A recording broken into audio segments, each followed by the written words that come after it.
میر دادشاہ بلوچ وہ شخص جس نے ایرانی جبر کے خلاف بغاوت کی۔ بلوچوں کی تاریخ خود ان کی بہادری کی گواہ ہے، لیکن بہادری کے علاوہ بلوچ اپنی قبائلی ثقافت اور روایات کے لیے بھی مشہور ہیں۔ اسی طرح جب ایران میں مقیم بلوچوں کے لیے محمد رضا شاہ اور قبائلی سرداروں کے مظالم کی وجہ سے زندگی دشوار ہو گئی تو دادشاہ نے ان کے خلاف بندوقیں اٹھا لی۔ وہ اپنے بھائیوں اور بہن بی بی ماتون اور چند دوستوں کے ساتھ شاہ کے ظالمانہ دور حکومت اور ظالم قبائلی سرداروں کے خلاف لڑنے کے لیے پہاڑوں پر چلے گئے۔ دادشاہ، جو بنیادی طور پر ایران کے صوبہ سیستان بلوچستان کے گاؤں نیلگ میں ایک کسان تھے، 1919 میں پیدا ہوئے۔ ان کے والد اور والدہ کے نام بالترتیب کمال اور خاتون تھے۔ اس کے 3 بہن بھائی تھے، 2 بھائی، ایک احمد شاہ اور دوسرے محمد شاہ، اور ایک بہن جس کا نام ماتون تھا۔ دادشاہ نے نور خاتون سے شادی کی جو پیر داد کی بیٹی تھی، جو ان کے قریبی رشتہ داروں میں سے ایک تھی۔ وہ اپنی چھوٹی سی دنیا میں خوش و خرم زندگی گزار رہے تھے۔ اگر ہم تاریخ کے اوراق کھولیں تو پتہ چلے گا کہ ایران میں بلوچوں کی مزاحمت بلوچوں پر جبر کے نتیجے میں ہوئی۔ بلوچوں کا خیال تھا کہ رضا شاہ ایران میں ان کی ثقافت کو دبا رہا ہے۔ اسی طرح دادشاہ کی مزاحمت کی بنیادی وجہ وہ بے عزتی تھی جو اسے علی خان کی ایک خوفناک سازش کے نتیجے میں ملی، جو دادشاہ کا دشمن تھا۔ علی خان نے اپنے چچا زاد بھائی ایوب خان کو زیادہ سے زیادہ علاقوں میں اپنا اقتدار قائم رکھنے کے لیے قتل کر دیا۔ اس طرح اس کے آس پاس کے لوگ اس کے خلاف ہو گئے اور اسے اپنے علاقوں کا حاکم تسلیم نہیں کیا۔ دادشاہ کا خاندان بھی ان کے خلاف تھا اور ایوب خان سے بدلہ لینا چاہتا تھا کیونکہ ان کے والد ان کے بڑے حامی تھے۔ 1944 میں کمال نے، جو دادشاہ کے والد تھے، اپنے بیٹوں اور کچھ دوسرے دوستوں کے ساتھ علی خان کے قلعے پر حملہ کیا۔ میر علی خان کے کچھ لوگ مارے گئے۔ دادشاہ اور اس کے خاندان کو اپنے خونی دشمن تلاش کرتے ہوئے علی خان کچھ مشکل سازشوں کی منصوبہ بندی کر کے اپنا نام دلدل سے کھینچنا چاہتا تھا۔ اس نے عبدالنبی کے ساتھ مل کر، جو بعد میں دادشاہ کا دشمن بن گیا، لالوک کو دادشاہ کی بندوق چوری کرنے کے لیے بھیجنے کا منصوبہ بنایا، جو دادشاہ کے لیے بے عزتی کا سبب بن سکتا ہے کیونکہ اس کے پاس اپنے ہتھیار اور اسلحے کی بڑی عزت تھی۔ کبھی بھی کسی کو چھونے نہ دیتے تھے۔ لالوک نے وہی کیا جو اسے کہا گیا تھا، لیکن یہ اس کی بدقسمتی تھی کہ اسے دادشاہ نے رنگے ہاتھوں پکڑ لیا۔ لالوک نے اپنے جرم کے پیچھے پوری کہانی بیان کی جب اس نے خود کو بے قصور ثابت کرنے کی کوشش کی۔ بدقسمتی سے جب میر علی اور عبدالنبی کو معلوم ہوا کہ دادشاہ کو ان کی سازش کا علم ہو گیا ہے تو انہوں نے عوام میں غیر متوقع طور پر یہ بات پھیلائی کہ لالوک کے اس کی بیوی کے ساتھ ناجائز تعلقات ہیں، جو کہ دادشاہ کے لیے بالکل غلط اور ناقابل برداشت تھا۔ میر علی کی طرف سے ملنے والی اس بے عزتی کو دور کرنے کے لیے اس نے اپنی بیوی کو قتل کر دیا اور میر علی سے بدلہ لینے کے لیے پہاڑ پر چڑھ گیا، کیونکہ دادشاہ کے لیے خاموش بیٹھنا شرم کی بات بن گئی۔ اس نے میر علی کے لوگوں پر حملہ کرنا شروع کر دیا۔ اسے اپنی حکمرانی کے راستے میں رکاوٹ پاتے ہوئے علی خان نے فوج کی مدد لی اور شاہ سے اس کے خلاف لڑنے کی درخواست کی، یہ کہتے ہوئے کہ دادشاہ اس کے دور حکومت میں رکاوٹ بن سکتا ہے۔ شاہ نے اس کی درخواست قبول کی اور اپنے علاقے میں فوج بھیج دی۔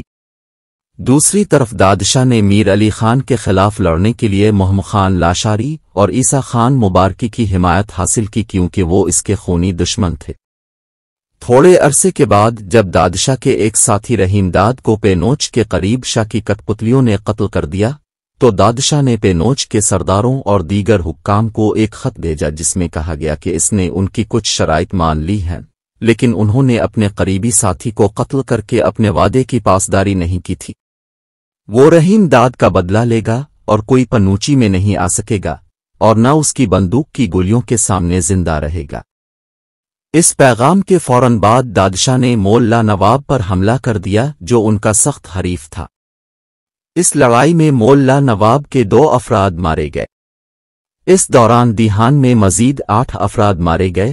لوگوں نے قتل کا ذمہ دار دادشاہ اور اس کے ساتھیوں کو ٹھہرایا، لیکن اصل میں قاتلوں کا پتہ نہیں چل سکا۔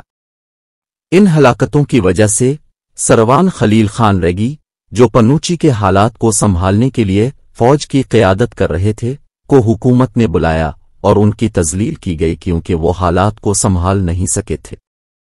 سروان ریگی حکومت کی طرف سے لگے سیاہ نشان کو ہٹانا چاہتے تھے، اس لیے اس نے دادشاہ کو پیغام بھیج کر ایک سازش کا منصوبہ بنایا جس میں کہا گیا کہ اس نے علاقے میں باڑھ کی مرمت کے لیے حکومت سے بات کی ہے۔ اس نے دادشاہ سے کہا کہ وہ اس تجویز کی تصدیق کے لیے اپنے کچھ دوستوں کو بھیجے۔ دادشاہ اب بھی ان علاقوں میں امن چاہتے تھے، اس لیے اس نے اپنے 4 ساتھیوں رستم، پیرداد، عبد اور مراد کو سروان خلیل کے پاس بھیجا، لیکن دادشاہ کو خلیل ریگی کی سازش کا علم نہیں تھا۔ وہاں پہنچ کر خلیل کی سازش کے تحت انہیں گرفتار کر لیا گیا۔ اس واقعے کے فوراً بعد دادشاہ اور جھندر ماری کی فوج کے درمیان پہاڑوں میں واقع برچک چیک پوسٹ پر لڑائی شروع ہو گئی۔ دادشاہ کے 2 سپاہی مارے گئے۔ وہاں سے دادشاہ پاکستانی بلوچستان چلے گئے۔ سروان ریگی کو ہر وہ قدم پر ناکامی کا سامنا کرنا پڑا جو اس نے دادشاہ کے خلاف اٹھایا، اس لیے انہوں نے حکومت سے درخواست کی کہ وہ مسلح افواج کی تعداد کے ساتھ ساتھ ہتھیاروں میں بھی اضافہ کرے، اور انہوں نے لشکری اور مبارکی کے سرداروں کو اسلحہ دینے کی بھی درخواست کی تاکہ وہ علاقوں کے حالات کو بہتر طریقے سے سنبھال سکیں۔ حکومت نے درخواست قبول کر لی اور لاشاری اور مبارکی قبائل کے سرداروں کو اسلحہ فراہم کیا، لیکن حقیقت یہ ہے کہ دادشاہ نے ان کے علاقوں پر کبھی حملہ نہیں کیا تھا۔ یہ خلیل ریگی کی سیاسی سازش تھی کیونکہ وہ چاہتے تھے کہ فوج بلوچوں کے ہتھیاروں کی بازیابی کے لیے مذکورہ علاقوں میں جائے تاکہ ہوشائے کے خلاف نہ جا سکیں۔ چال کام کر گئی، جلد ہی اسلحہ پہنچ گیا۔ 1955 میں ایران کے شاہ محمد رضا فراغ شہر کو سیر کے لیے گئے۔ عیسیٰ خان مبارکی نہیں چاہتے تھے کہ اس کے علاقے کے شہری شاہ سے ملے، تاہم انہوں نے شاہ کو ایک خط بھیجا۔ انہوں نے بتایا کہ عیسیٰ خان مبارکی اور محمد خان لاشاری دادشاہ کے حامی تھے۔ نتیجے کے طور پر شاہ نے عیسیٰ اور محمد کو بلایا اور ان سے دادشاہ کے بارے میں پوچھا اور انہیں حکم دیا کہ دادشاہ کی شورش کا واقعہ جلد از جلد ختم کیا جائے۔ انہیں بھی حراست میں لے لیا گیا، لیکن محمد خان کو 2 دن بعد چھوڑ دیا گیا۔ محمد خان اور عیسیٰ خان صورتحال سے پوری طرح واقف ہو گئے، لہذا ٹوٹے ہوئے دلوں کے ساتھ انہوں نے دادشاہ سے دوستی کے لیے جھندر ماری کی طرف ہاتھ بڑھائے۔ مزید برآں 26 مارچ 1957 کو ایرانی بلوچستان کے علاقے ٹنگسرا میں 3 امریکیوں کے ساتھ 2 ایرانیوں کو قتل کر دیا گیا، جس نے ایرانیوں اور امریکیوں کی توجہ دادشاہ کی طرف مبذول کرائی، کیونکہ ایرانیوں نے دادشاہ پر 3 امریکیوں کے قتل کا الزام لگایا تھا، جن کے نام کیون کارل، انیتا کارل اور ولسن تھے۔ بہت سے ایرانی مصنفین نے لکھا ہے کہ 24 مارچ 1957 کو دادشاہ نے اپنے 24 ساتھیوں کے ساتھ امریکیوں کو اس وقت قتل کر دیا جب وہ چابہار کے راستے میں تھے۔ ایرانی اخبارات اور مصنفین نے دادشاہ کو دہشت گرد ثابت کرنے کی کوشش کی اور وہ کامیاب ہو گئے۔ امریکیوں نے بھی اسے دہشت گرد قرار دے دیا۔ امریکی اور ایرانی حکومتوں نے اس کے سر کے بدلے بھاری رقم کا اعلان کیا۔ اسی دوران ایرانی اور پاکستانی حکومت نے دادشاہ کے خلاف مشترکہ طور پر لڑنے پر اتفاق کیا۔ 1957 میں دادشاہ اور ایرانی افواج کے درمیان پاکستان بلوچستان کی سرحد کے قریب ایک تنازع شروع ہو گیا۔ اس جنگ میں دادشاہ کا جوان بیٹا مارا گیا اور اس کی بہن زخمی ہو گئی۔ وہاں سے احمد شاہ اپنی بہن اور بچوں کے ساتھ انہیں چھوڑ کر ہنگ چلا گیا۔ بدقسمتی سے انہیں وہاں پہنچتے ہی پاکستانی فورسز نے گرفتار کر لیا اور انہیں ایران کے حوالے کر دیا گیا۔ پاکستانی حکومت کے اس عمل کے نتیجے میں بلوچوں میں غم و غصے کا لہر دوڑ گیا، جس نے بعد میں حکومت کو اپنی غلطی کا احساس ہوا۔ پاکستانی بلوچستان میں قوم پرستی کے خوف سے حکومت پاکستان نے اعلان کیا کہ اب دادشاہ کو گرفتار کرنے میں اس کا کوئی کردار نہیں ہوگا۔ جب دادشاہ کو معلوم ہوا کہ اس کے بھائی اور بہن کو بچوں سمیت گرفتار کر کے ایران کے حوالے کر دیا گیا ہے تو اس کا غصہ دشمنوں پر اور بڑھ گیا۔ وہ اپنے دشمنوں کا مقابلہ کرنے کے لیے ایران واپس گیا۔ وہاں پہنچتے ہی اس نے اپنے دشمنوں میں سے ایک دین محمد کے گھر پر حملہ کر دیا، جہاں اس کے بچے زخمی ہو گئے۔ میر دادشاہ نے شاہ کے خلاف اپنی جدوجہد جاری رکھی، حالانکہ اس کی فوج 30 سے 40 سے زیادہ نہیں تھی۔ تاہم کہا جاتا ہے کہ جنگ کبھی ہتھیاروں اور تعداد سے نہیں جیتی جاتی، جنگ جیتنا ان جنگجوؤں کے ایمان پر منحصر ہے جو کسی مقصد کے لیے جدوجہد کر کے لڑتے ہیں۔ دادشاہ کا مقصد ایران کے شاہ کے خلاف اپنی عزت اور بعد میں بلوچستان کے لوگوں کے لیے لڑنا تھا۔ اسی وجہ نے اسے اتنا بہادر بنا دیا کہ وہ ہزاروں فوج کے سامنے کھڑا ہو گیا۔ دادشاہ کی بہادر فوج نے سینکڑوں ایرانی فوج کو ہلاک کیا۔ بالآخر بلوچوں کے بہادر جنگجو کی جدوجہد اپنے اختتام کو پہنچی، کیونکہ اسے قبائلی سردار میر محمد خان نے بھائی احمد شاہ کی رہائی کے سلسلے میں مذاکرات کرنے کے لیے بولا کر دھوکہ دیا۔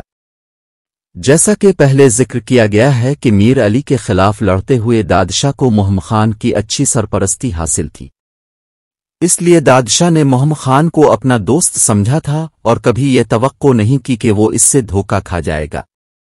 لیکن افسوس، اکتوبر 1957 کی برسات کے دن دادشاہ اپنے بھائی محمد شاہ اور کچھ دوسرے ساتھیوں کے ساتھ اپنے بھائی کو لینے گئے، کیونکہ محمد خان نے جھوٹ بولا تھا کہ اس کے بھائی احمد شاہ کو رہا کر دیا گیا ہے۔